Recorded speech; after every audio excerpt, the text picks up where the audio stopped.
This Saturday at 10 a.m. Eastern Standard Time, watch the Mental Dialogue Perspective live on YouTube as we unpack NFL draft star Travis Hunter's no prenup marriage, RG3 versus Ryan Clark, and President Traoré, freedom fighter or tyrant. You know, every time I speak, I want the truth to come out. You know what I'm saying? Every time I speak, I want to shiver. You know, I don't want them to be like, they know what I'm going to say because it's polite. They know what I'm going to say. And even if I get in trouble, you know what I'm saying? Ain't that what we're supposed to do? I'm not saying I'm going to rule the world or I'm going to change the world, but I guarantee that I will spark the brain that will change the world. What's up, everybody? It's your mental activist, Montoya Smith, as we return with another episode of the Mental Dialogue Perspective. I got my longtime co-host, Queen of Intellect, Latrice, in this thing with me. Thank you, Queen, for being with me. And one of our returning guests, Tennyson. Thank you, brother, for being with me. We're going to keep these intros super short.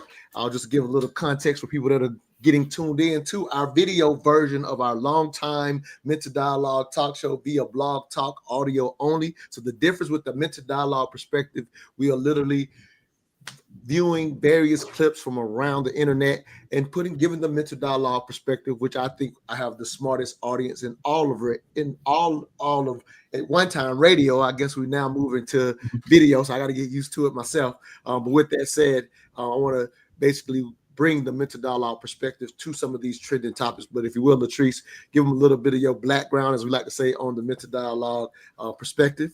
Thank you, Queen, for being with me. Sure. I'm Latrice Ross. I've been a diversity, equity, and inclusion consultant for the last 15 years. And even in this climate, I'm still doing that work. So I love it. Tennessee, anything you want to tell the public? We just bring you here basically for your perspective. You've been a long time member, and we've went back and forth many a times. I said, you know what, for the topic we're doing today, you got some insight, so we're bringing you on. You don't have to give any background if you don't want to, but if you think you want to share before we get started with our first clip, please share it. And again, thank you for being with us, King. Well, I just try to learn. You know, I think this life is about, learning, being open to change. And one other thing I like to do is travel a lot. So be able to travel the world and take in the culture. I love it. Well, glad to have you with us. For anybody out there watching us, I have put the link for how you can join us. This is something we're trying with the Mental Dialogue Perspective. If you're familiar with our Politically Conscious show, we definitely will be watching the comments, but we're going to give you an opportunity to join us if you want to give us your 3 cents, as we like to say, on the Mental Dialogue Perspective on these cuts. Of course, I'll start with my experts, but we'll allow you to get in as well if you see that actual comment. So I'm still working on bringing people on live like we used to do on the audio version. With that said, let's get started with our first clip and get both of our esteemed guests' perspective on this clip. This is actually a revisit from the last time I had you on, Latrice, of a topic, President Ibrahim Traoré, president of Burkina Faso. And so, have some dialogue and want to get into some more information in regards to that. But we'll start with the speech from Traoré himself.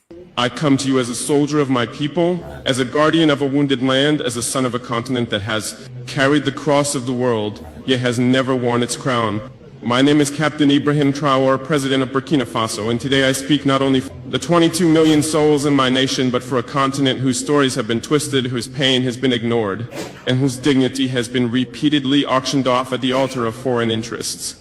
Africa is not Tobago. Africa is not a battlefield. Africa is not your experiment, your puppet, your warehouse of raw materials. Africa is rising not to kneel, but to stand.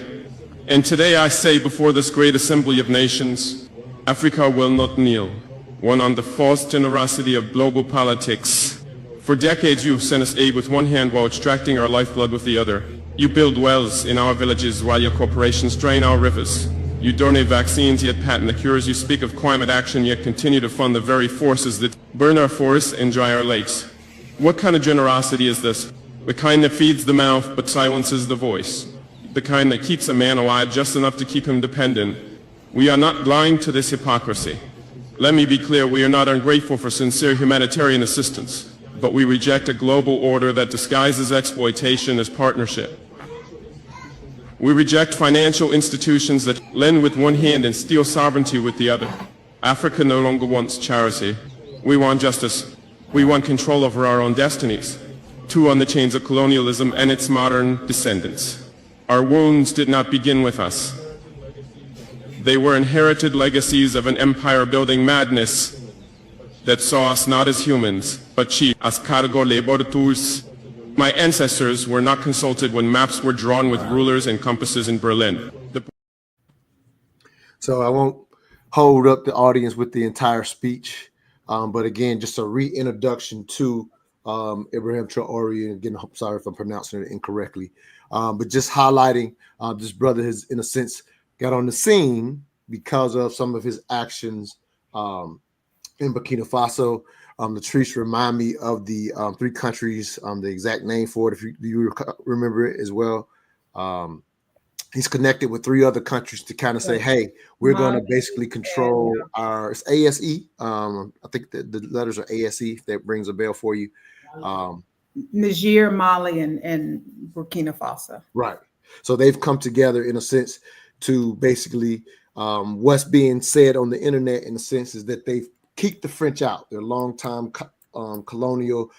Basically, they were colonized by the French, and basically all the money of the resources that these countries have go to the French. And so Traoré has taken over for Burkina Faso and basically said, hey, we're no longer going to do business with the French. And that's just a two-liner brief view of what we showed last week, which we got more into the details. Tennyson, I know when we shared that last week, I'll start with you. You said, hey, yeah, the information you're getting is too much propaganda. And so, Tennyson, I'll kind of throw it to you first in response to Traoré making this speech that is definitely well received over the internet. I can't even tell you how many views the speech I just showed, how many views it got. But he gets a lot of views for the things that he says over the internet in reference to not only Burkina Faso, but Africa as a whole. Your thoughts, and you have some things you wanted to address. Go ahead, brother.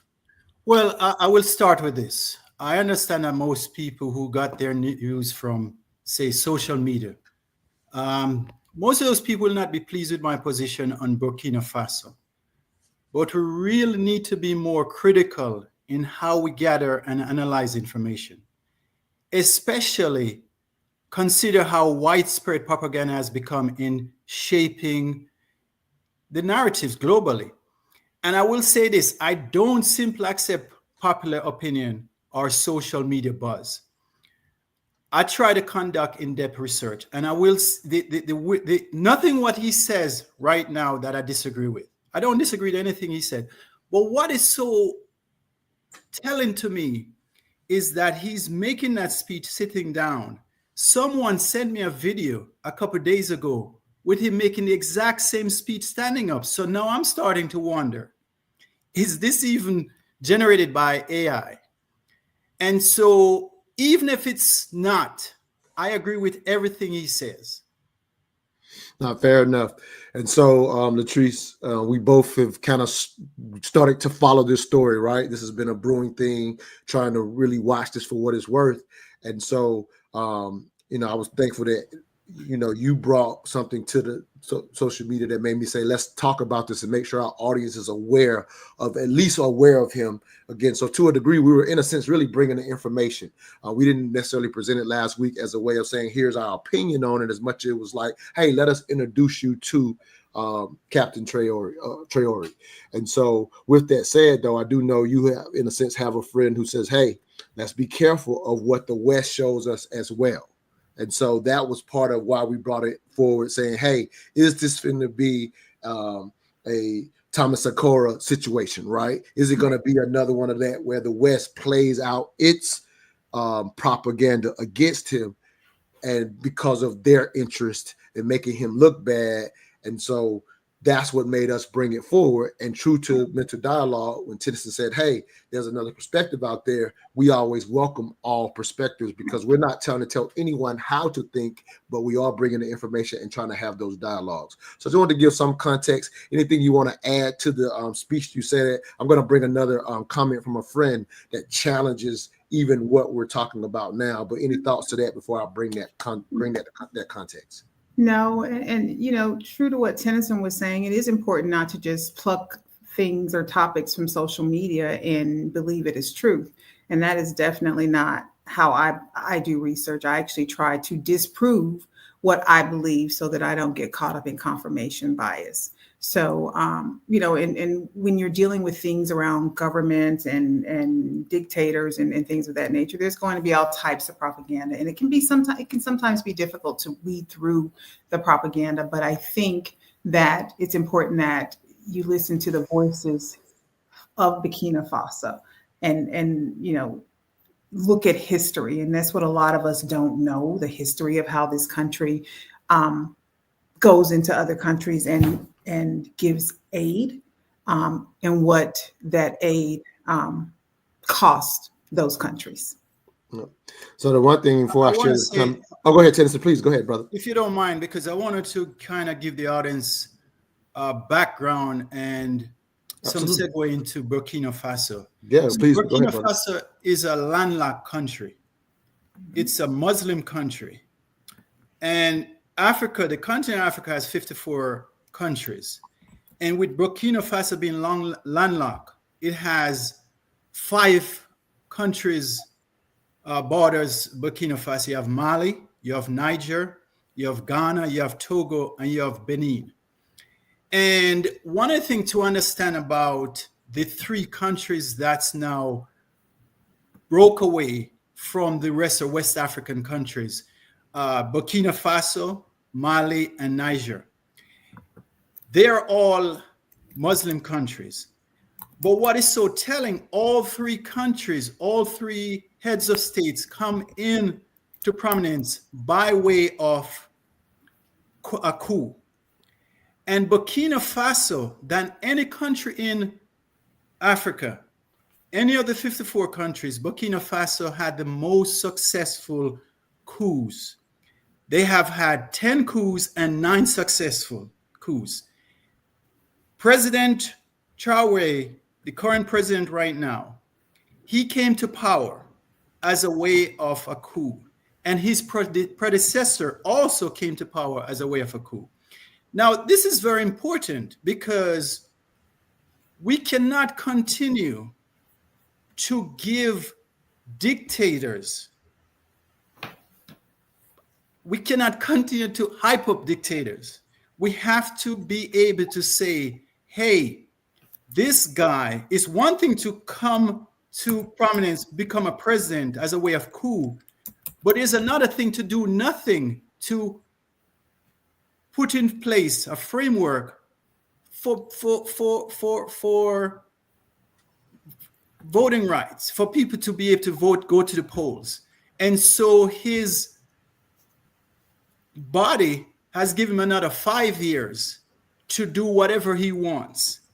And not only that, he has pretty much suspended the Constitution. So for now, I will just give that background so people kind of have an idea what's going on.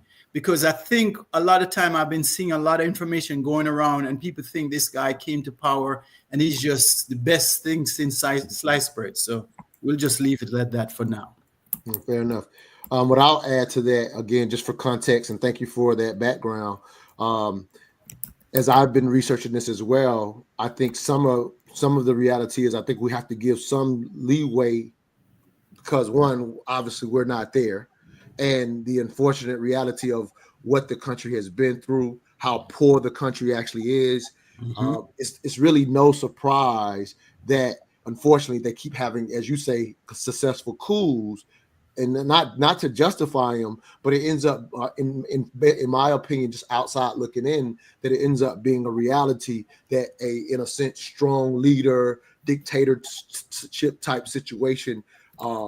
You see a lot of countries in the past, they may have come out of that, but there are sometimes a period where a strong leader with pros and cons, with faults and assets, I'm just talking about the individual themselves, but in a sense they bring the country up because of the circumstances. So while I understand when you say, hey, suspend the Constitution, gotten rid of voting rights, I don't know that just opening up voting rights based on the circumstances they're in is a realistic thing at this moment, considering that they're actually still in a fight with the what's the Muslim what's the people the I'll say insurgents for lack of a better word. It's Al Qaeda and Al Qaeda and Islamic State. Those are the two main insurgencies, Islamic insurgencies there. So it's like in the middle of they're still in the middle of fighting off them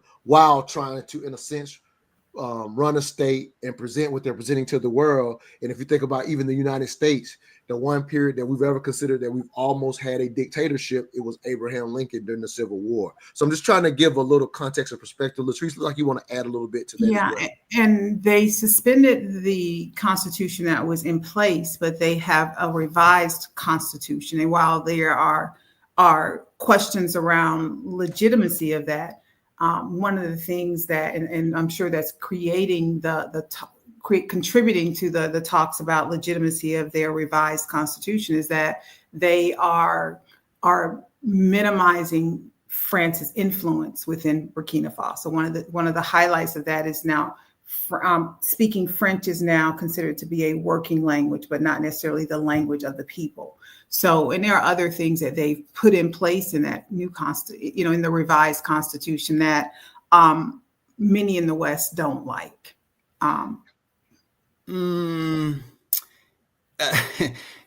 Let's put it this way. Mm-hmm. Let's be clear. France is no longer in Burkina Faso. Mm-hmm. And, I'm one of the person who is for get rid of the colonizer. However, there's one thing to get rid of something and you don't have anything in its place. And there's another thing to get rid of the constitution. And now you are the governing, all the power is pretty much rests in your hands. So you can do whatever you want to. And so what is surprising to me is when someone say, oh, he had to do this, he can't allow, he's been in power for now about 2.5 years. Mm-hmm. He had to stabilize things. That was the same thing with the other president. He came into power as a way of a coup. And Burkina Faso, Traoré, January, they had an attempt coup. Luckily, no one died. But the coup that the government that was in place before Traoré went and took power, about, how much was it? It was up to 1,500 violent incidents, and 38,000 people, 3,800 people died. So let's be clear about this. This was a bloody coup. So we're talking about human lives here. And so we have to also don't skip over the other things that happen. It is always a problem when you suspend the constitution and now you saying that there's no governing body to be able to do check and balance that's taking place. And get this, also the press, there's not a free press in Burkina Faso. Journalists and also people aren't able to just go on the internet and look at news. So that's another thing. So we have to really look at those things keep those things in mind. And as far as I'm concerned, I'm keeping those things in mind, but we also have to keep in mind that some of the insurgents that are showing up in Burkina Faso are sent from Western countries. They're being paid for to go in and attempt to assassinate this person. So I think it's a fine balance that we have to keep when analyzing and discussing the topics related to countries like Burkina Faso, and as they transition from one leader to another. And unfortunately, coups are not uncommon on the continent because there is so much instability there. And then that even begs the question, why is there so much instability? What's behind, what's the root cause of that instability? And I think as we begin to dig into that, the answers might surprise a lot of people. Yeah, and I would also just, if I could add, and I'm going to make this comment from my friend Varian. I'll say read this comment. It's very short, but I'll just say, Tennyson, if you will, just even in this dialogue, just realize we're keeping all of that in mind. Like that's the dialogue you're having a dialogue that we are keeping those things in mind. When I'm highlighting that, unfortunately, when a country's unstable, that is historically not abnormal for a strong leader or even a dictator per se actually can bring the country up at that time. That's not me simply advocating for Traoré. It's me talking about the reality. So even I'll challenge you when you say, when you just mentioned, you said that it's always an issue when you suspend the Constitution. And I'm just going to say to you that anything when we say always or never, it's never going to make sense for the reality of a situation. So I'll just ask you to, and again, it's not us advocating for him. It's just talking about the reality is there's going to be a lot of good and a lot of bad. I won't be surprised. He may not be the guy, but I won't be surprised if they ever actually get stable, if they ever actually are able to hold off the insurgents, that it won't happen with some dictator that does a good job of all of it. And in a lot of cases, over time, the people will say, all right, we don't want this guy anymore. But a lot of times those strong assets are what brings stability. And I think to a degree, that's how some people are looking at them. But another friend made this comment, again, just trying to make sure we are recognizing everything. And he says, listen, y'all, this is Ibrahim Traoré. He had a picture of him. He said he is a Muslim dictator. Everything Black Americans are hearing and believing is fake news and propaganda. All he did was switch from the French to now the Russians. Burkina Faso's government only gets 15% of gold profits. Russia gets the rest because they gave Russia last month a gold mining license willingly. Ain't nobody stealing from Africa and holding it back in 2025 except for African leadership. Matter of fact, I'll let you respond to that comment, and I have some thoughts about it as well. But go ahead, Tennessee. Any thoughts to what my friend Varian Xavier had to say from his perspective and his research? I agree with him, and what you're saying, Montoya and Latrice, I don't take it as you guys are advocating for, saying we should.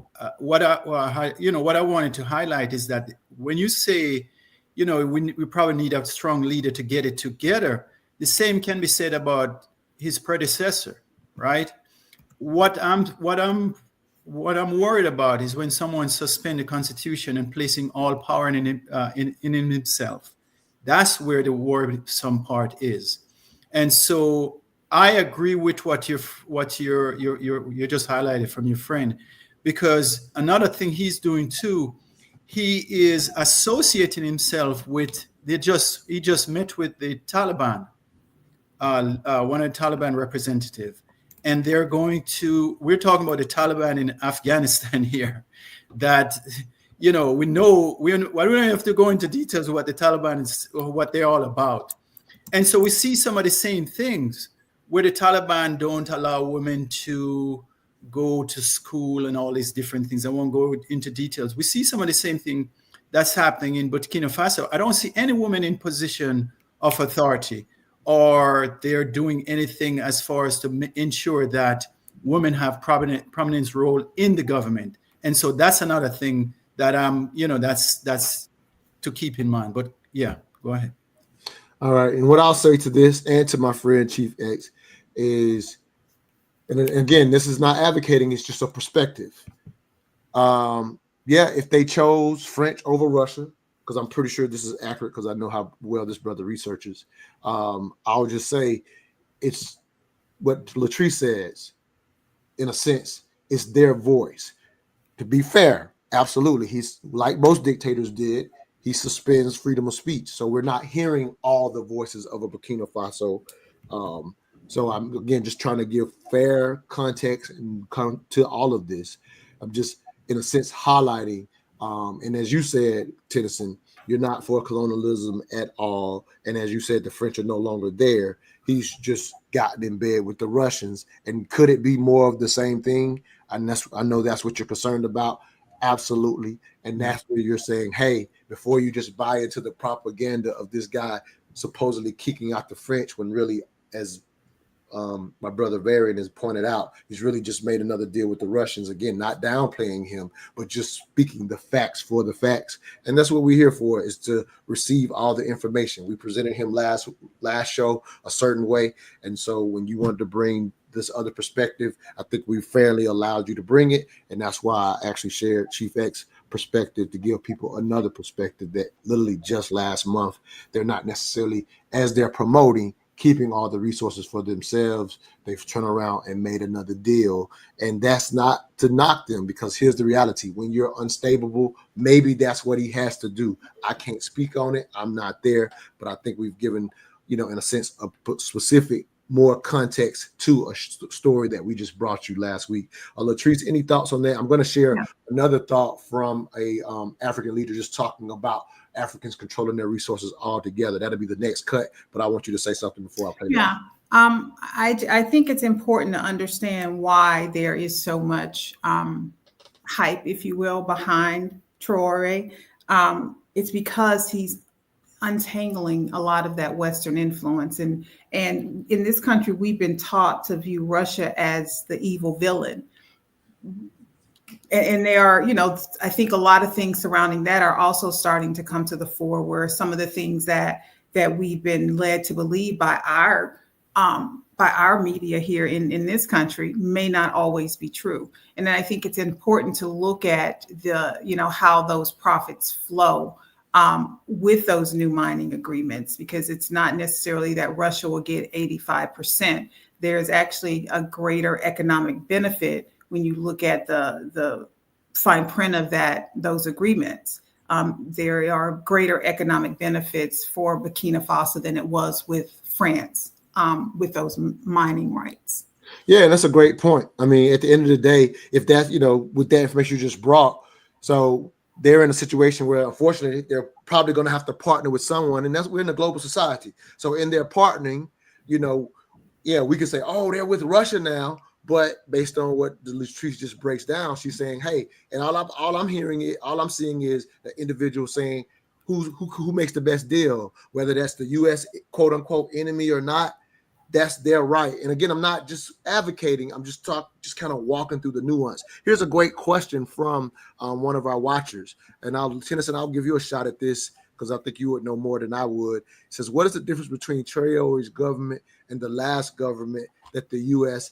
has to get involved? Well, and that's a good question. I think the perspective, I think that he's just kind of asking, hey, we didn't hear about them before Traore, so what is Traore doing different that the U.S. is wanting to, in a sense, put out their version? And we had, the general last week, we played this cut where he was kind of pointing out, hey, he's taking the funds and doing what he wants, kind of putting out some propaganda as well. So I think this is a good question. Tennyson, what is your thoughts to that question? Well, a couple of things. We got to keep in mind that in 2023, Burkina Faso, Mali, and Niger formed the alliance of what's called Sahel state, and they broke away from it was a 15-member state organization, the National Economic Community of the West African States. It's now 12-member because those 3 members broke away. That's a West African organization that hold each government accountable, as when you talk about, what happened in West Africa. The difference is he broke away from that. Right. So now there is no check and balance and no one holding him accountable. So that right away is a red flag. Now, I want to go back to what Latrice says about, Russia is not what we think. Yes, they are the evil villain. Let's be clear about that. You freaking go into a country and invade it, and you're blowing up a country and killing people. They are the villain. Hey, I'm hearing other people try to clean up for Russia. Stop. No. Well, we're not doing it on here. And let me say this, and I'll let Latrice go as well. I'll say this. Yeah, I'm gonna let you go. Just say one thing. I'm gonna let you go. Okay. So, yeah, Russia went into Ukraine. At the end of the day, when we start talking global, You can make them the evil villain because you're talking about Ukraine. It still doesn't mean that he didn't like the deal better with Russia based on what his country's getting. I'm just talking about that reality. No, I'm not disagreeing that could be. Whether we make them a Russians, whether we in the West look at the situation and make Russians the villain based on our relationship, still has nothing to do with him individually as a president saying this is the better deal for our country based on what we're going through. And I'm not saying he's got that right, but that's the autonomy that I think you even agree with them having some autonomy. So I don't think you're disagreeing with that. But I'm just highlighting. We don't just make Russia the even villain to make your point. Go ahead, Latrice, say your thing, and I'll let you. So, I was kind of going to that same path. It really is. So they actually look at the U.S. as the evil villain because of the history that the U.S. has had, when they engage with them. When they give them handouts, there's always some benefit to the U.S. that we don't hear about. We hear about this great aid that we're doing from a humanitarian perspective, but what backroom contracts were signed as a part of that deal? Whose mouths were told to shut up and not speak out about this as a part of that deal? So when we get in looking into this huge geopolitical mess, kerfuffle that we're in, there are so many things that we are not aware of, even when it comes to Russia and Ukraine. There are a lot of backroom deals that we don't know about because they are secret and they have to be for whatever reasons. And so I think that there is a lot of that going on when it comes to this. But I want to end with, they view the U.S. as an evil villain, and they have rights to do so. No, good stuff. Let me play this cut so we can keep moving through the show. But unfortunately, we are not given the free will to make decisions on our own mineral resources. There's always Big Brother who decides. And when you fight and say, no, we are not going to do this, they use the system to stop you. It's either they set you up with the opposition and they'll be supporting the opposition against you from the back, or they cause unnecessary chaos in your country so that you are not able to even govern your own people. They will do things to make you not to be functionable. And of course, any country that don't have peace cannot develop. You have to have peace before you talk about development. I'll give you a simple example about Sierra Leone. Every mining company that is in Sierra Leone today is owned by a foreigner. Every mining company. If it's not the Chinese, it's the American, it's the British. Our electricity, Bumuna, is run by the British, and we still don't have light. We're looking for light, electricity. If you don't have electricity, how can you talk about education? How can you talk about health facility? How can you talk about improving the infrastructure of your country? We don't have electricity. Now, do we actually even have proper water? But unfortunately, we are not given the free will to make decisions on our own mineral resources. I want to get to a couple of these comments as well. Let's see here. Several good comments. But at the end of the day, our perspective here in the West as African Americans that feel like we have any, whether it's psychological allegiance, whatever the allegiance that we feel that some of us have for Africa or as Black people around the world, however you may look at it, at the end of the day, and Tennyson, I know you understand this already, so I'm not even saying this against you. Our context is similar to what you just heard, right? We just look at it like, hey, we just want the West out because we know the histories of, our actual history for why we're even in this land, right? So we just kind of connect it all together. And I love the fact that you did challenge what we brought last week, because this is a more nuanced, full of context and just adding more perspective. Because to your point, I don't want to do on Mental Dialogue is just present a one-side version of what we're talking about. And this type of dialogue is needed so that people can say, all right, let me be aware of where the propaganda is coming from. And the reality is you're going to get propaganda from both sides. That's how propaganda works. And so hopefully at a minimum, what we've done with this dialogue is made people be more cognizant of making sure, like what you got, like you said, that example of the sitting down and the standing up. These are things you have to be weary of when you're just getting the information from social media, which was your original point, Tennyson, versus digging in and doing more research like we're talking about. I'll let you respond to that as I find a couple of these comments from the watchers, because I think some of them we need to respond to before I move on to another topic. Go ahead, Tennyson. Any thoughts to what I just said? Yeah, I agree with you. The clip and what you're saying, I share that. I want to see Africa, all 54 African countries, do well and be self-sufficient. However, I cannot hype someone up that's not doing the work. And what we got to understand is this: when you speak out against the West, and then you're in the bosom of the Russians, of the Chinese, of the Taliban, then I'm looking at you with side eye. I'm looking at you. And when you remove yourself from your own people, well, I'm talking about the people in West Africa. We're talking about the nation of economic community, of West Africa, of African states. When you remove yourself from those people, when you could do inner trade, and that's one of the things that we have to realize that's missing in Africa, is that first of all, you cannot complain about the West, but you're not dealing with your own people in West Africa.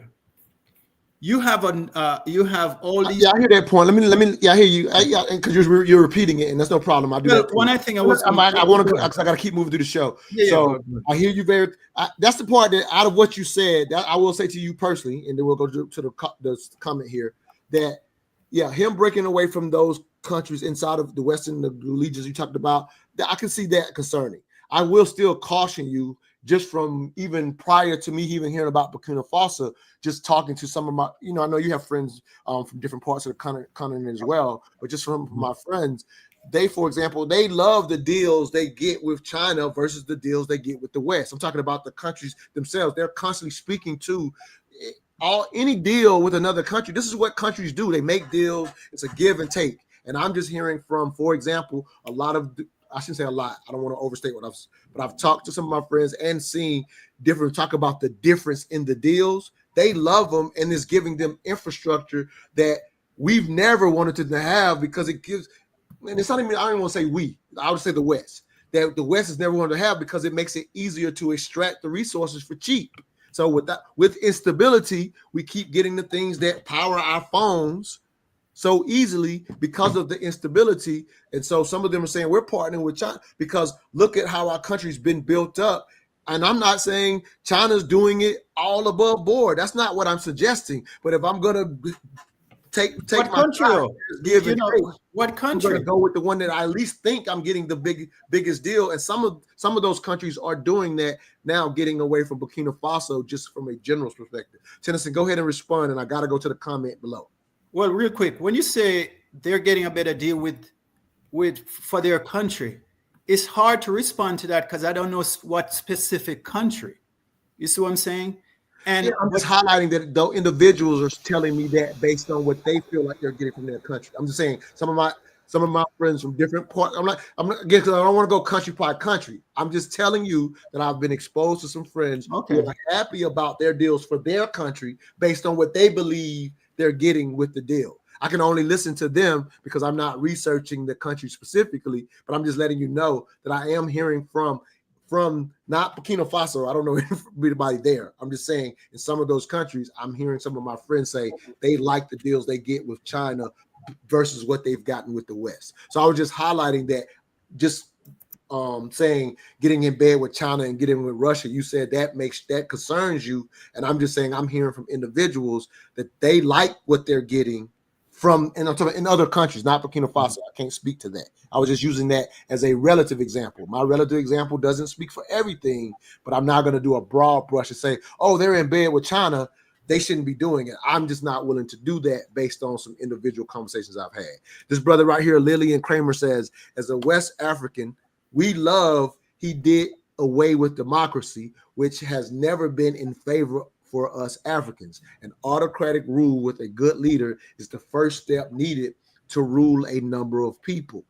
I think when there's instability, I think history has shown what this guy is saying to be true. What we've developed into, if you look at the history of democracy in the world, it became a government, and over the time that ended up being a benefit. But the stability often was done the way that he's saying. So I personally respect what he's saying based on my context of history and seeing instability needing to be brought to stability. And then maybe you talk about how we could do a more democratic situation. And if somebody's successful enough, maybe they never move into that. So I respect what the brother's saying. Latrice, any thoughts to that? And Tennyson, I'll let you respond as well. So I'll say this. I'll say that we again, I'm not going to go down the path of Russia and China because I have different thoughts about that than some of you. But I will say this: Africa the continent is a resource-rich place, but they are a despondently poor from an economic perspective. With all of this Western influence over all of these years, they are still lacking in stable electricity, clean water, things that we Let's say some countries some countries, some of the countries are. And so we don't want to talk like that. Yeah. And so we need to be mindful of getting caught up in this Western mindset that they are the savior for all, because for some of those countries, they've not been the savior for them. They've actually contributed to them remaining poor. And I think that's what's causing this excitement around Ibrahim Traore, because he is saying it's enough, it's time out for this. Let's look at our options. Let's put all options on the table, and whichever country gives us the best economic return, that's who we'll go with, regardless of. Yeah, I mean, when it comes to geopolitics and politics in general, it's always you're not getting some of what you want or all of what you want. That's how politics goes. Undue influence. Yeah. You got froze out for a second there, Latrice. So your last comment, if you want to make it again.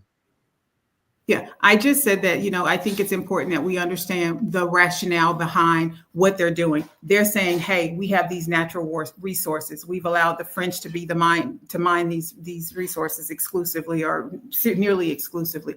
We're now doing away with those exclusive contracts. We're opening up for the world because we still need some assistance here. But who's going to give us the best economic return for the mining the resources in our country? And I think that's appropriate for them to do. I think it's showing independence, which is what they want. And this comment here, and Tennessee, you can respond, and we're going to move on to another topic. He says, "I just apt to match is his name." He says, "I've spent a significant amount of time in Ghana. He says the ECOWAS was generally viewed as an organization that serves foreign interests and generally isn't effective and does more harm than good." So this is a brother, boots on the ground, that says, hey, this is what he felt like he got from the locals in regards to the ECOWAS. And so I think it's clear what he's saying here is, even though Ibrahim breaks away from them, he's saying, generally speaking, people don't look at them as favorable and doing a lot of good. Again, just thank you for that thought, apt to match. Tennyson, I'll let you respond to that, and then we're going to move on to another topic. Well, real quickly, I want to back up a little because I'm glad you stopped Latrice for what she was saying about, because I see people do this all the time, especially when it gets to the continent of Africa, where we just look at Africa as a monolithic. It's a continent, and so when we talk about not having water and infrastructure, please specifically say what country you're talking about, so I can have that conversation. I want people to understand this. I want to see Africa do well. I also know for a fact that the West has destabilized multiple countries in the past. So I am not here defending the West. Right. And I also want to say, if you're looking for a country, an African country to hold up as the country, you don't have to look any further than Rwanda. I knew you were going to go there. Well, yeah, because if you're, Rwanda stands out, under President Kagame, I think that's how it's pronounced. Leadership. Rwanda has transformed remarkably.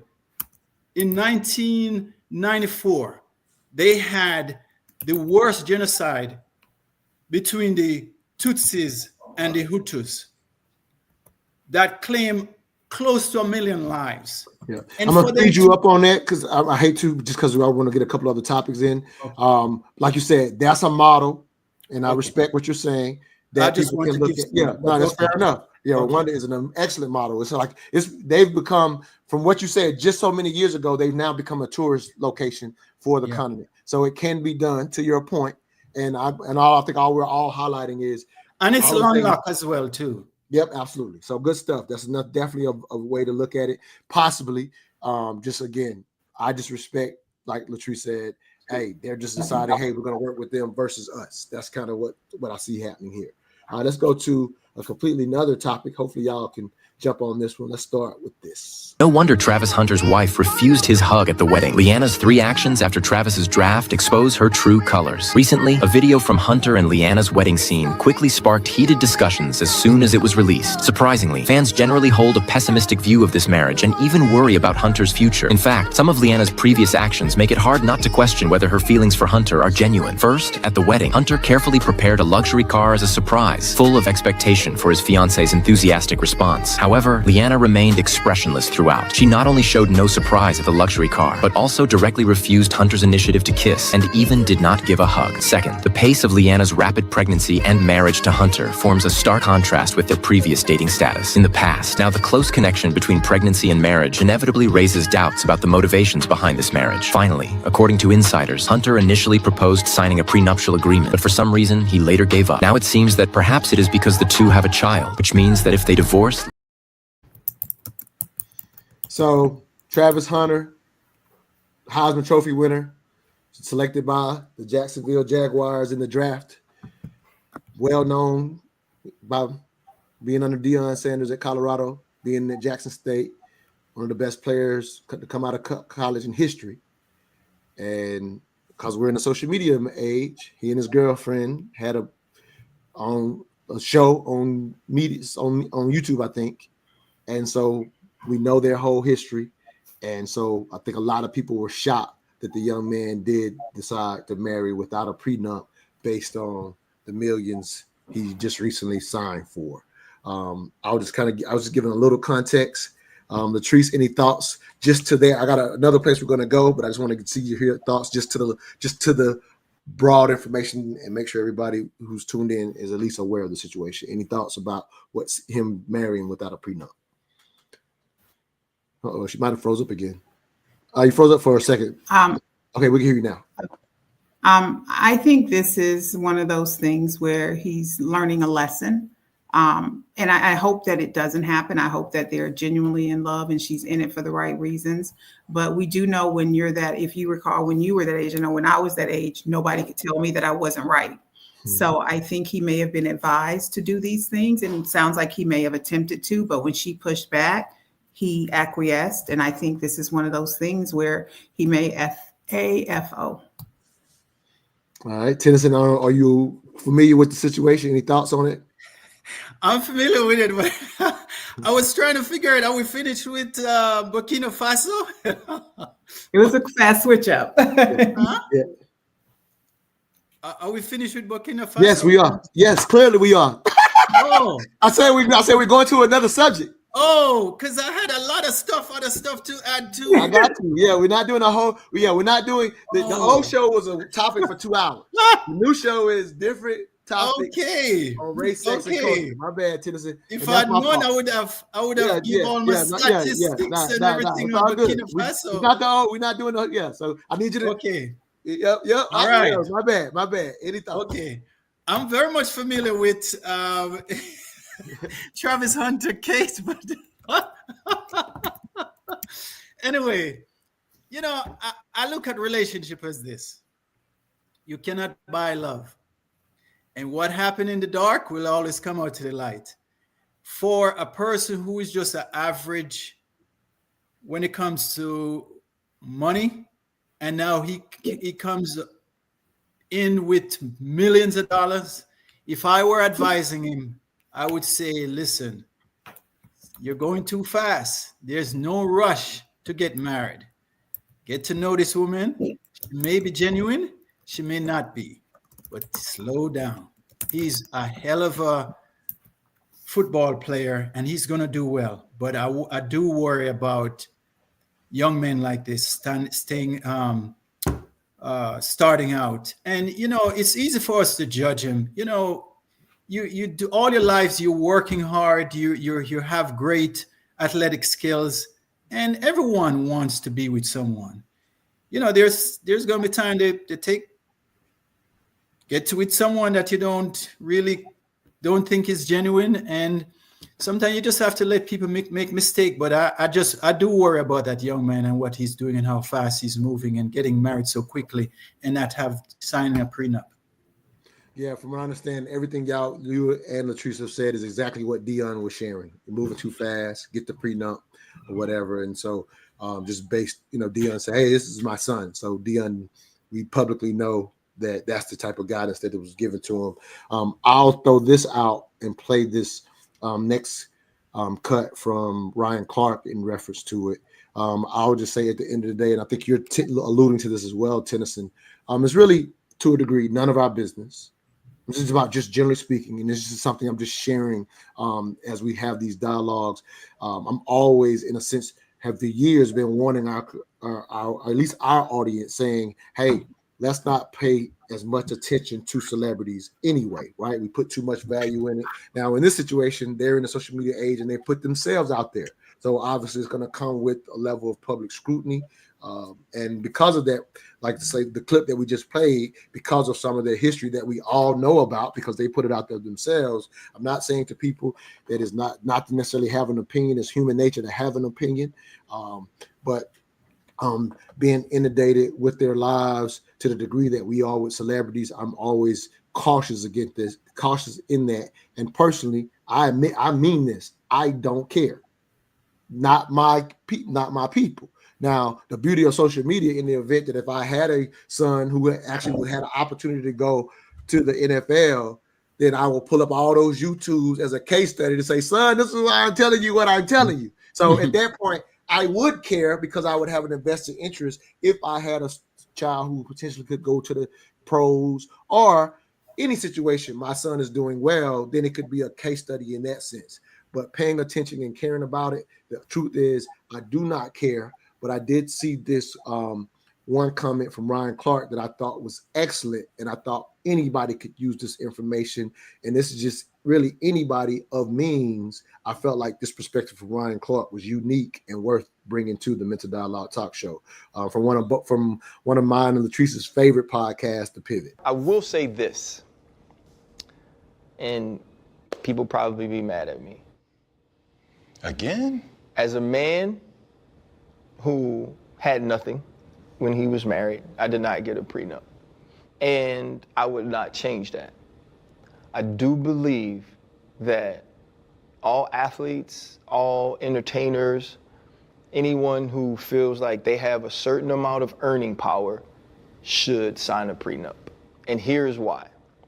I think you should sign it not only to protect each person, but to make sure that each person is taken care of in the way that they should be for what they contributed. Most people, right, before you get married, it's the most optimistic you are about your relationship future. It's the happiest you are about the relationship future. It's the most you love that person and how bright that future could be. What better time would there be to say, because I love you this much, I want to make sure if things don't go right in a certain way, I can take care of you. I want to make sure that in my right mind, I know, loving you, if we grow up together, if we have children, and let's say things don't go wrong, I would never want you and my children searching for a house. And then mad day comes, sometimes because they did something or sometimes because you did something, and now it's get out. I never understood that, because you wouldn't have done that to that woman or those kids in the point where you loved them or loved her more than anything. And so to me, it's, yes, protect yourself, because we know the rates or the percentages of relationships that don't last after football players retire. It's protect yourself, but it's also protect the other person that at that point you love, and you can make a decision that's not based in hate. You can make a decision that's not based in emotion, not based in anger. And truly, you can put whatever parameters you want to put to that because you two are agreeing in love. And so I don't think it means I don't want to give you anything. I don't want you to have nothing. What I think is I want to make sure you have what you deserve. And if people approached it that way, I believe when these things do end, you'd be better off.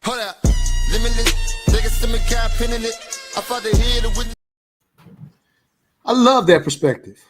All my life of having back and forth, you know, when you could throw it out and talk about would you get a prenup or would you not? Anytime you're even exploring that, even when you're young, you're assuming that you're going to be a millionaire and might need one, right? So you're just having the dialogue, and you'll have a conversation. Should you have a prenup or should you not? I've never heard it in that perspective, and I thought that was worthy in current times because finance in the last 60 years has become a big part of, I would say, a bigger part of how we look at marriage than we did just 70 years ago. And due to the changing dynamics of our women being allowed in the workforce in full, now being able to make their own money. So you have these dialogues. And I just thought Ryan's perspective about saying, hey, instead of looking at this thing, are you worried about this ending? Are you worried about what I'm going to take? If you're open to the prenup, if there's enough means per se, do it while you're in love and make sure the other person is covered if in fact you are the breadwinner that needs to be concerned about it. So I just thought that was a unique perspective that I've never heard about this conversation. Latrice, any thoughts?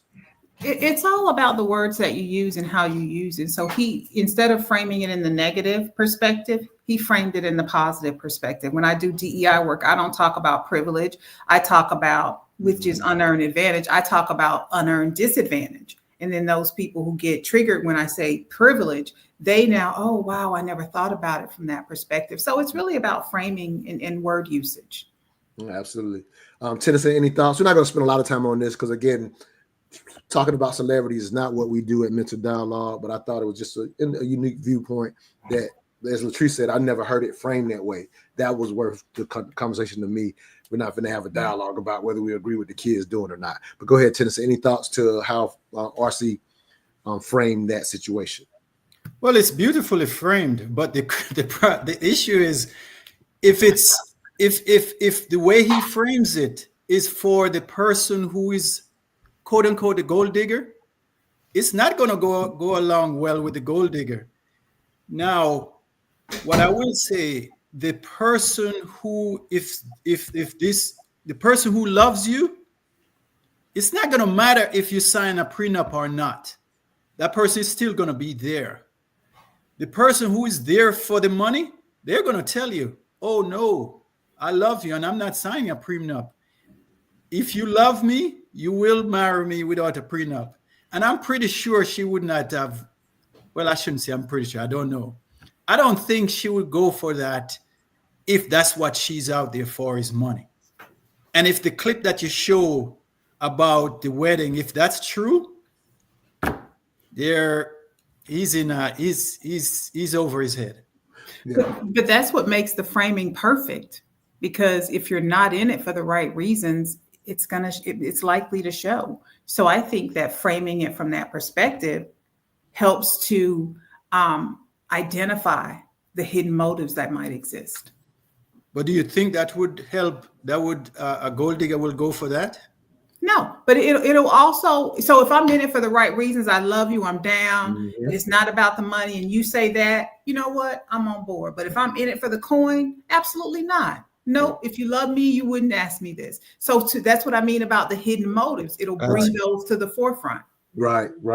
And that's the added context to what RC said is to, if you're like me, never heard it framed the way RC said, and I agree with Latrice wholeheartedly, the reframing to her point, and I think you understood this, Tennyson, it helps you weed out, okay, when you reframe it this way and that gold digger still doesn't go for it. So that's the context that we, in this sense, as the public, can now take and use. Again, I've never heard this framing. So I would say culturally going forward, if this is, I agree, is a smart way to frame it, you can also warn your child, whether in this case, in reality, it could be the male or the woman, because I just saw some case recently where some woman's having to pay a whole bunch of support to some man. I don't know the celebrities, but I just happen to see it. But so either way, you teach this to your child to frame it that way, because in that, I think that's just a better way versus the normal way it's been framed.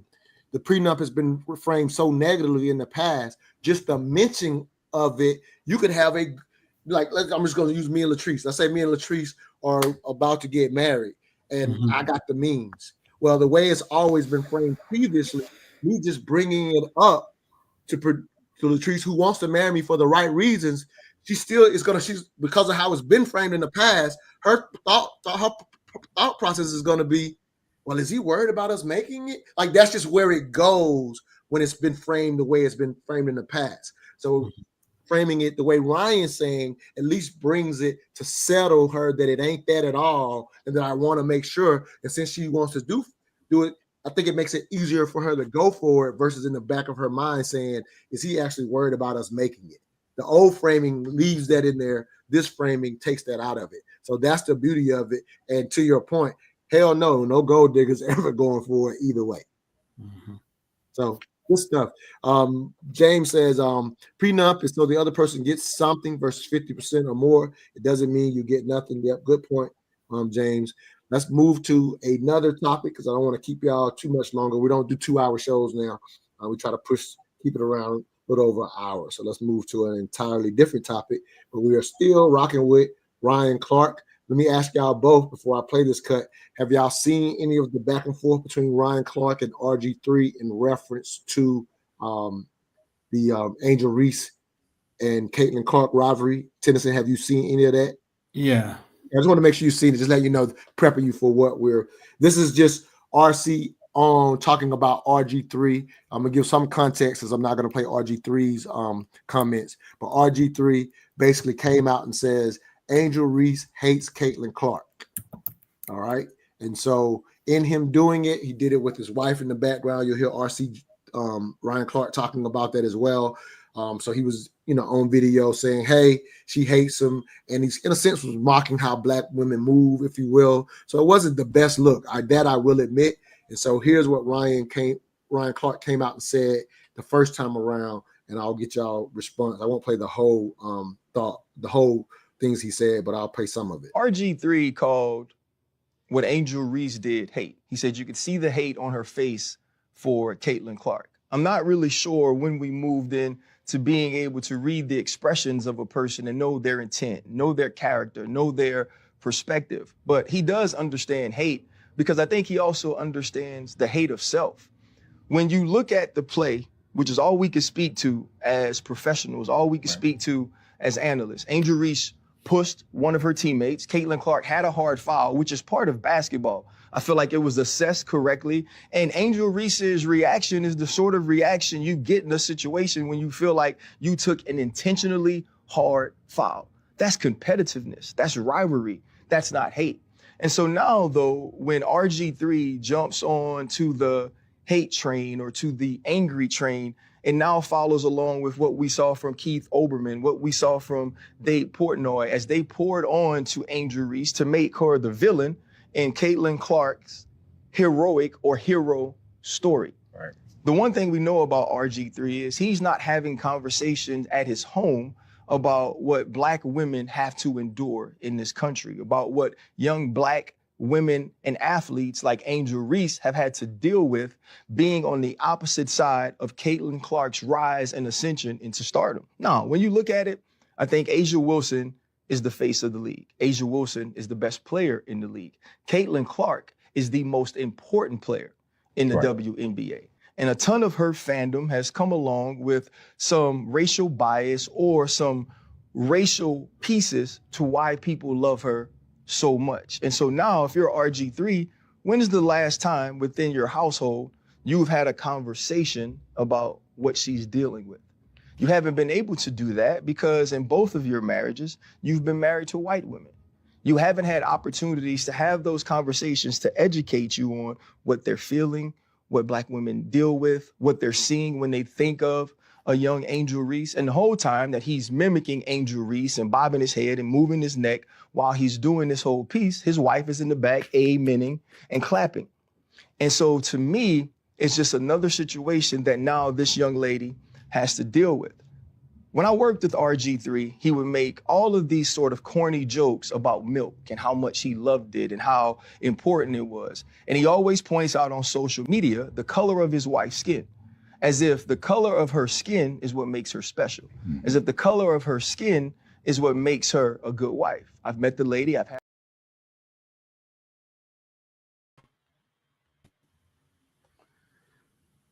So here's the comments were a little longer, but that's what started the, if anybody's out there been watching, the RC versus RG3 beef. Him responding to RG saying, hey, Angel Reese hates Caitlin Clark. Tennyson, I'll actually just wonder any thoughts about that. I want to play, he ended up having to apologize. We'll get into that after we play the apology. But just any thoughts about what you saw, and I'll give my thoughts as well. Well, it was very troubling. It was very troubling for the simple fact is you cannot speak for somebody like that. What was even more troubling is the way he did it, like I said, with him and with his wife in the background. You can draw all kind of stuff from that. The thing I would say, if it was the other way around, where Angel did what Clark did, would we say Clark hates Angel Reese? You know, so we have to be very careful. The reaction that she had, it is a normal reaction for that kind of the way she was foul. And sometimes those things happen in basketball where somebody is going to out of frustration, whatever it is. So for him to say that, man, I am very disappointed in RG3. I expect better for him, but in another way, I don't. And I will leave that other part why I don't to people to draw their own conclusion. Latrice, any thoughts? I think it just speaks to, and I guess this is going back to my background in DEI. RG3 was raised to be colorblind. And you're never truly colorblind, even though your parents may raise you to be that. But I think that in being colorblind, there is based on comments that he's made in the past, there is some anti-Blackness to sentiment, and even with the weaving and the bobbing of his head. And you know, he makes a point of highlighting, for somebody that's raised to be colorblind, he made a point of talking about his wife and her race. But he's also spoken out for social justice. So I think this is one of those instances that he leaped into anti-Blackness as it relates to women, and from what I've seen from Ryan Clark, that's a trigger for him, and he will come out flaming in defense of Black women, and that's what made it my favorite podcast because of that. So I think that things just got heated. RG3 is who he is. Sometimes he acts like a Jason Whitlock, and I think that's what many people kind of were leaning towards when they had the criticisms about him. Yeah. All right. So I'll push back. And again, this is for the nuance, and this is why we do this, because we're not just simply I hope people understand our goal is not just simply to give another opinion to what's out there. So hopefully where we go now is the nuance of what makes this a worthy discussion for the mental dialogue perspective. And so I think, Latrice, you're absolutely right. Like, obviously, from your perspective and from your experience, you understand that history. And I've seen some of what you're talking about, RG, throughout his history, if you will. I think what he got correct, and this is part of the reason Ryan Clark had to apologize, not the only reason, but the actual take itself.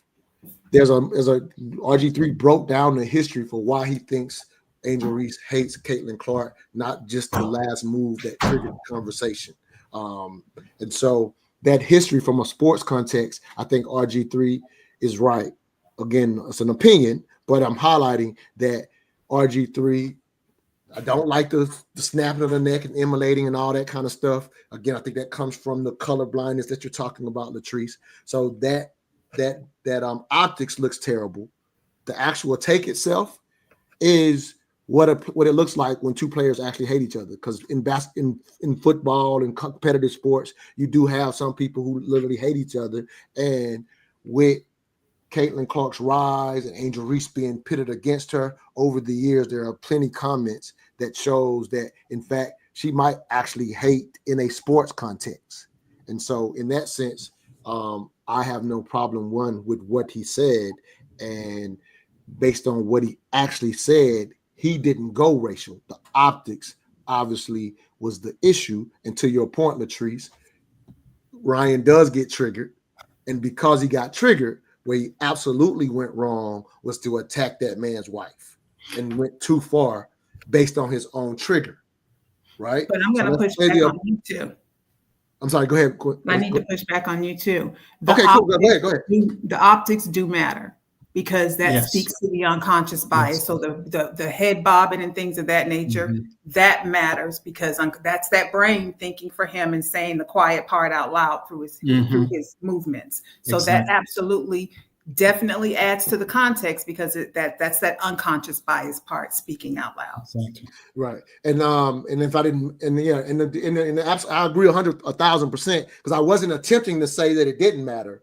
I was just highlighting, separating that what was actually said. But you can't. Well, no, you can't. You can in this sense. What I'm saying is, Ryan's pushback to him was as if he's saying something that he did not say. He did not say it. What RG3 said was literally a sports contact, a sports rivalry, Right. just like I say Isaiah didn't like Bird. Like it's no different than that. Like, so I am separating the nuance of understanding that is absolutely what, from a sports context, it's absolutely okay to suggest that Angel Reese hates Caitlin, and there's a lot of history that goes with that. Right. And Well, how come you don't hear it the other way around, though? And again, I go back. You would hear it the other way around had Caitlin done all the things that Angel has done in the past in reference to the rivalry. You would still say Caitlin hates her. That's what would happen if you. I'm not talking about the one moment, Tennyson. The whole history. Well, no, I hear you, but what I agree with Latrice is that the head bopping is a nonverbal way of saying you're just nonverbally communicating, and then you have let's be honest here. But hold on, before you go to this, I'm gonna let you finish. But I'm not saying those things are not those. So just make sure you're not hearing me say that those things are. I'm not saying those things are not problematic at all. That's why I absolutely believe that the head bobbing and the optics is because of what you said, Latrice. So I'm not saying that. The only thing that I'm distinguishing is what he said is what Ryan initially attacked. But he initially attacked what he said and says, you can't say these things are hate. And they absolutely are from a sports context. Like it's literally a sports context. I think he hid behind it. Okay, fair enough. That's fair. Go ahead, Latrice. No, I just think that the whole, if he had made that statement, if it had been a tweet and he had tweeted it and there were no visuals attached, then I think, what you're saying would be accurate. But because there is that visual attack with the head bobbing and the white wife sitting behind him, that all of that goes into the context of it because it was a visual. Exactly. Makes sense. That makes sense. That makes a lot of sense. Yeah. All right, let me go to a piece of RC's apology as well. RG3 called what Angel Reese did hate. He said you could see the hate on her face. Greta Griffin, let me say this before getting into reasoning, before getting into thought process. She should not have been brought up in me trying to make a point about how having Black women close to you and the things that you learn from them can help you in the way that you approach and speak to and about them. She didn't need to be the illustration of that. I could speak positively about what they are without making the insinuation that is something that non-black women don't do well. I'm doing the exact same thing, or it may have seemed that I did the exact same thing to her that I'm trying to keep people from doing to black women. My thought process was, in seeing certain clips on my algorithm, on my timeline, they do a podcast together. In that podcast, they talk very openly about not being black enough. They talk very openly about biracial kids, what it's like to not be accepted in the black community. They very rarely talk about black women. In the video that RG3 posted that I felt like mocked Angel Reese, she was in the background. Did I love the optics of RG3, a black man, attacking and imitating and what I felt insulting, mocking a black woman as his wife was in the background, almost seemingly as a prop of, and this is my feeling, of what was good, amening, nodding along, and applauding what I felt like was a personal attack. I didn't.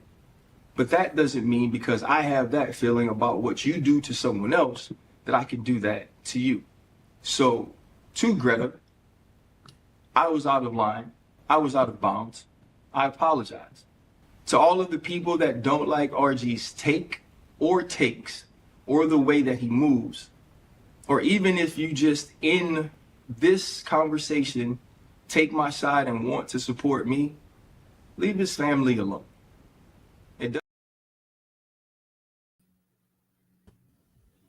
Response to that, and to that apology. Latrice, can you hear me? Yeah. What'd you Yeah, say? I'm saying any response to that apology, any thoughts? No, I think that it was a very effective apology. He was very precise about where he made the mistake, and that he even likened it to, he did the very same thing that he was, accusing RG3 of doing. But I also like the point that he brought up what the optics were that may have contributed to his take on that. And because he is so passionate about protecting black women, that optic, drove him there. But he didn't focus on that. He made it clear. And then he ended very powerfully, leave this family alone, regardless of whether you're supporting me, whether you believe in what I said, just let them live. So I think his wisdom is beyond his years. Yeah, I agree with that. Go ahead, Tennyson. Any thoughts to that? Well,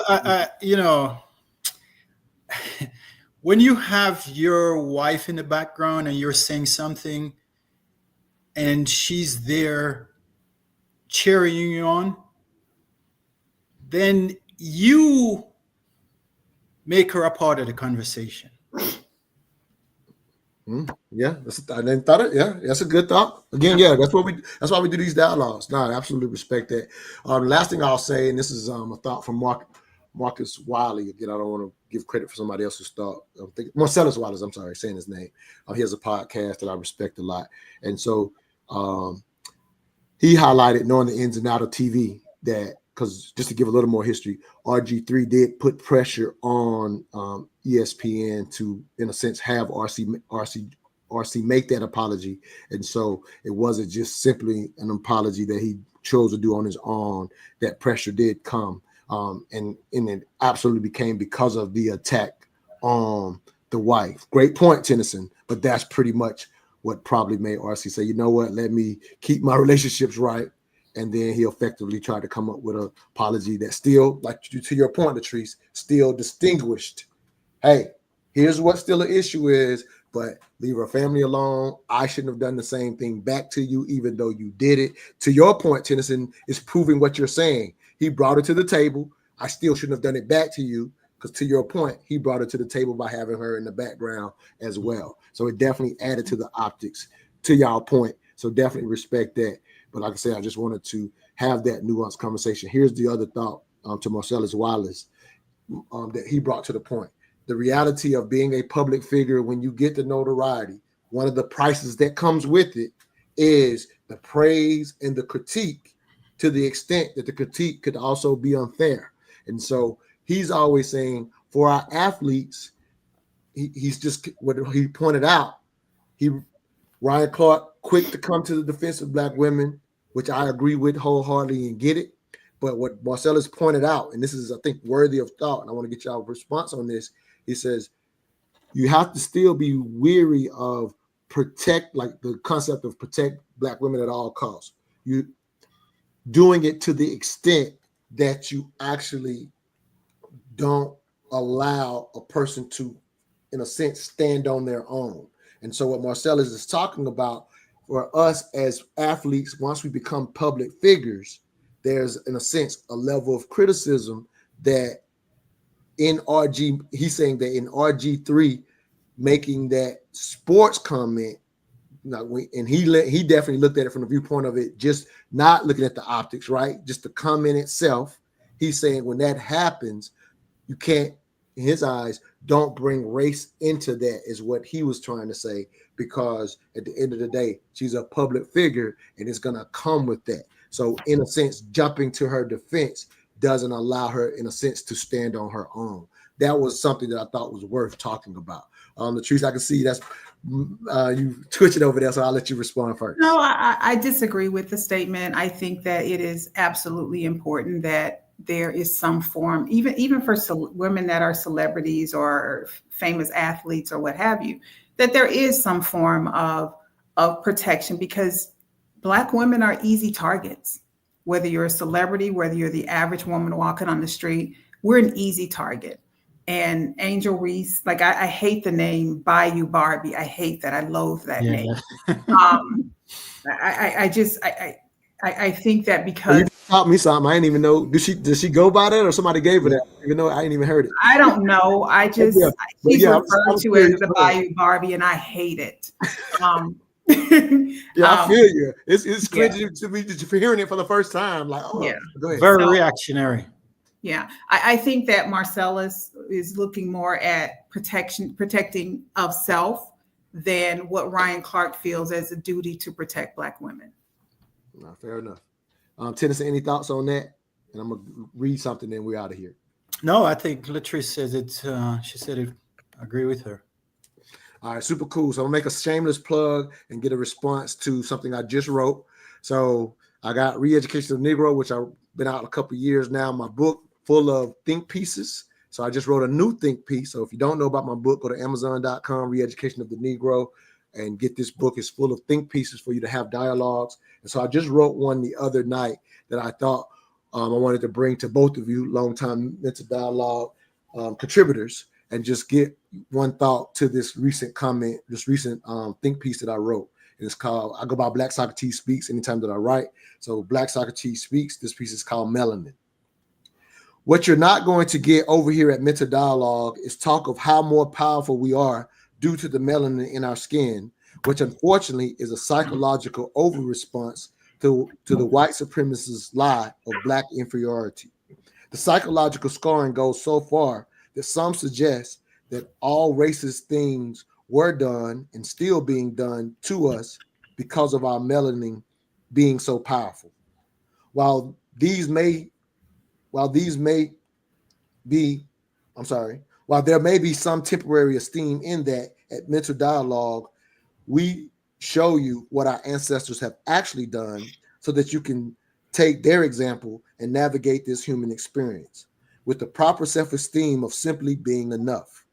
That alone is all you need to succeed, based on the sacrifices our ancestors already made so that our plight wouldn't be filled with the same obstacles they face.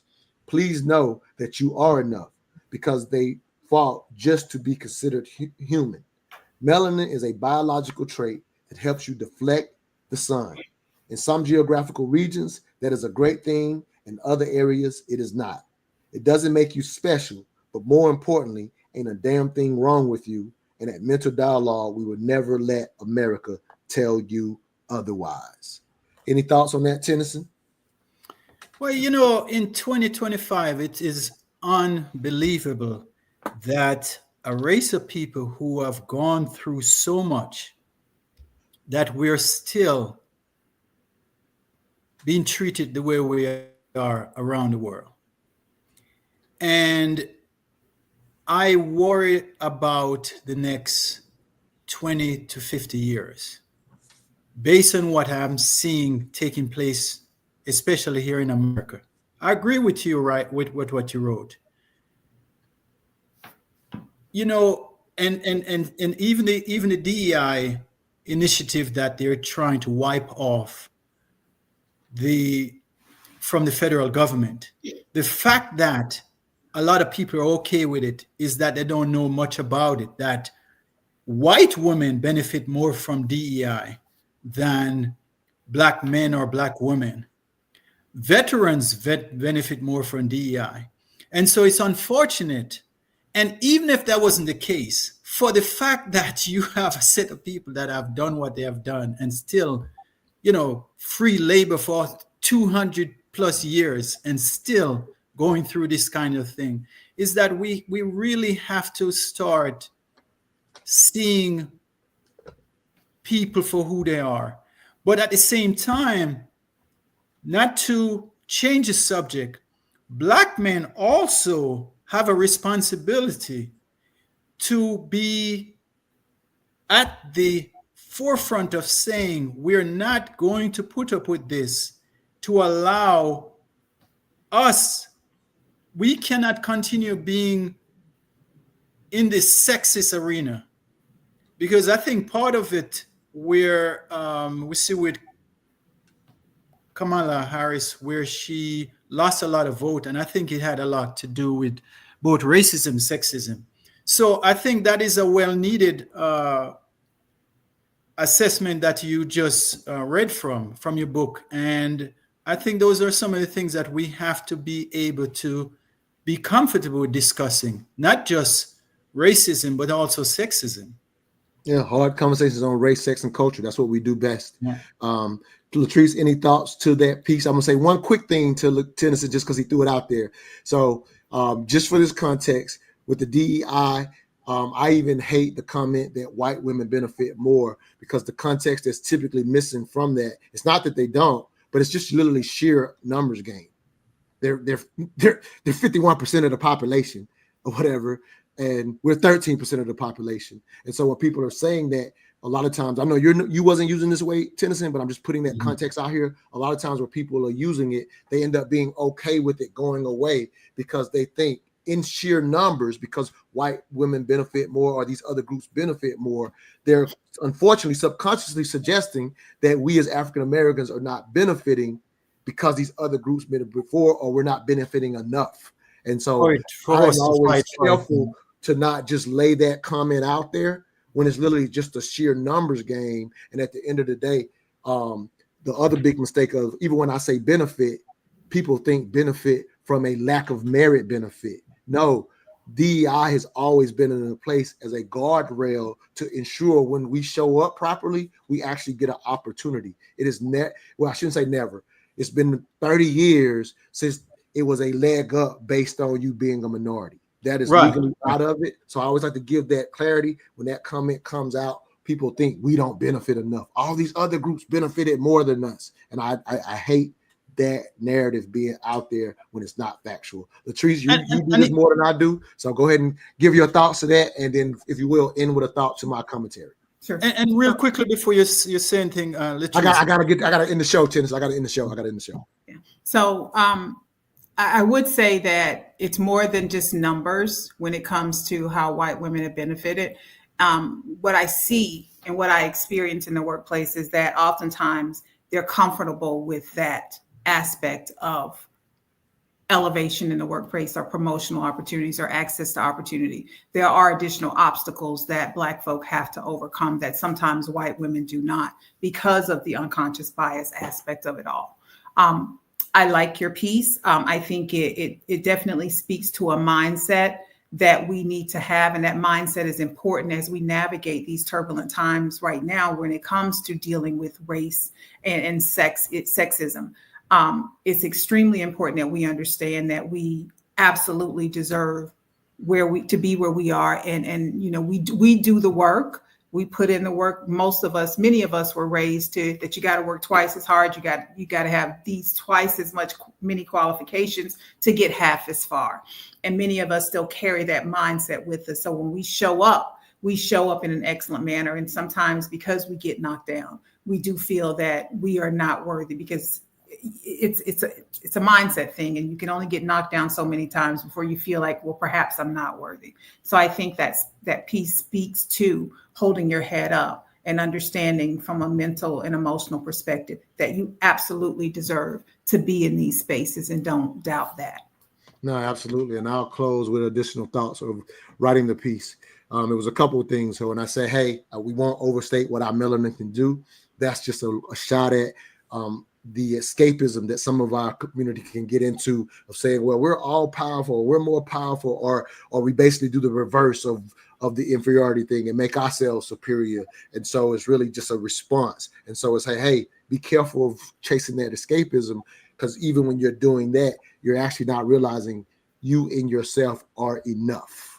And not only are we enough, but we also, as I made a little shot at a little comment about our ancestors, they actually went through a lot of stuff that psychologically, because of our trauma, we think we're still going through. And like, no, they've gotten us to a step. So now you could just show up as enough. So be aware of that. You are enough. You've never been inferior. It's a false narrative, but you don't have to make yourself superhuman, nor do you have to concede or continue doing what our ancestors already did. So that was kind of the thought behind the piece, Melanin. So thank y'all both for a great show. See y'all. We pop up every couple of weeks. Y'all please subscribe to the channel and support what you're seeing. If you like what you're seeing and say this perspective needs to be on media, go to mentaldialogue.com and become a supporter of what we're doing with the Mental Dialogue Community Club. And at the very least, subscribe and share. Thank y'all both for a great dialogue this morning. Thank you. All right. Till next Thanks time. for having All me. I ask Great seeing you, Tennyson. All right. Bye. Same here, always.